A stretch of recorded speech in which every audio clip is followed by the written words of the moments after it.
प्रसंग उस समय का है जिस समय कौरव और पांडव के बीच विवाद चल रहा था। भगवान मुरली मनोहर कन्हैया जाते हैं और दुर्योधन से कहते हैं पांडवों को मात्र 5 गांव दे दो, लेकिन दुर्योधन कहता है सुई की नोक के बराबर नहीं दूंगा।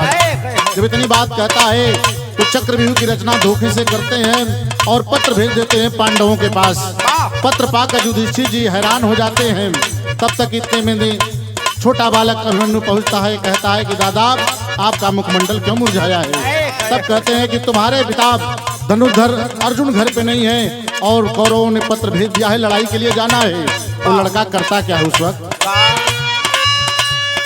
होई गइल बिहू का रचनवा पहुंचल बाला लानावा ये भैया।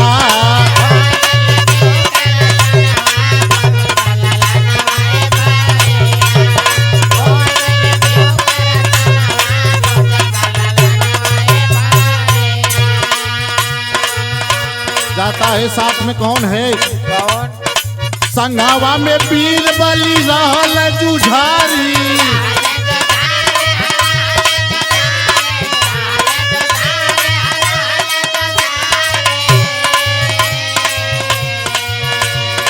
हथावा में गदा सोह वीर बलकारी।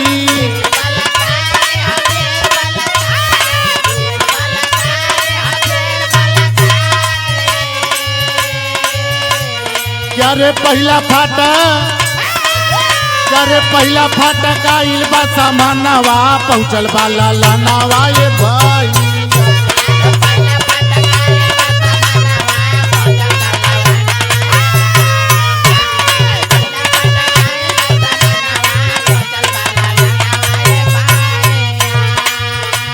भीम के साथ गदाधारी के साथ वो बालक पहुंचता है पहले फाटक पर।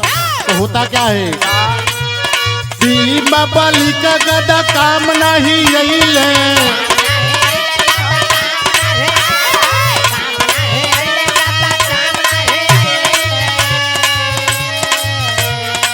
पहले फटकावा से बढ़ नहीं पवल।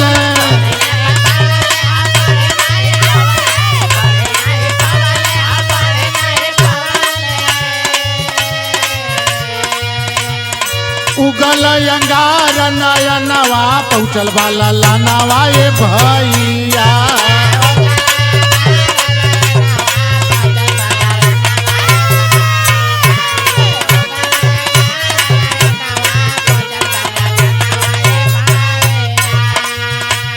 भीम नाकाम हो जाते हैं।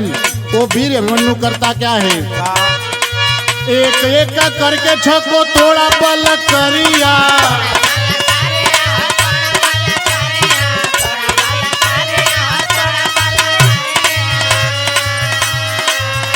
एक एक करके 6 फाटक को तोड़ देता है। अगला डेराए बैरी का पहले शरीरिया।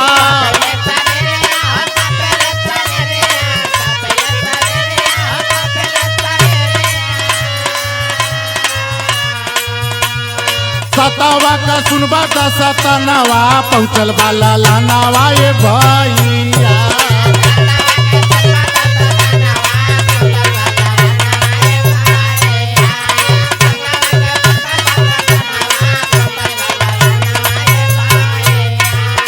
देखते हैं कि अर्जुन का बेटा अर्जुन की तरह वीर और पराक्रमी है।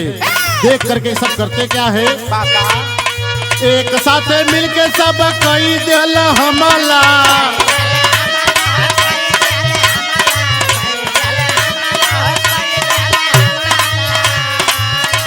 एक साथ मिलकर के आचार्य कृपादास द्रोणाचार्य स्वस्थामा जैसे धुरंधर विद्वान एक साथ मिलकर के 7वें फाटक पर घेर लिए। अंडी हथा वीर रहल कापा लागल चपला।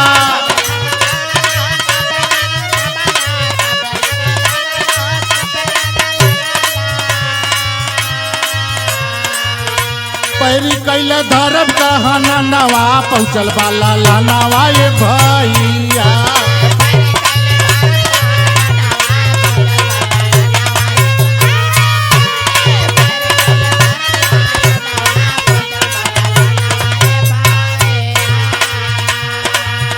कर गाही बच्चा सिंह स्वर्ग चली गई।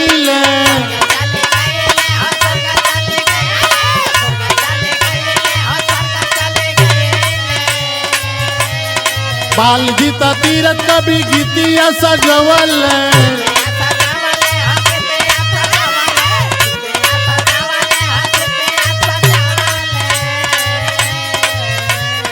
गावे संजय लाल तारा नवा पहुँचल वाला लानावा ये भैया।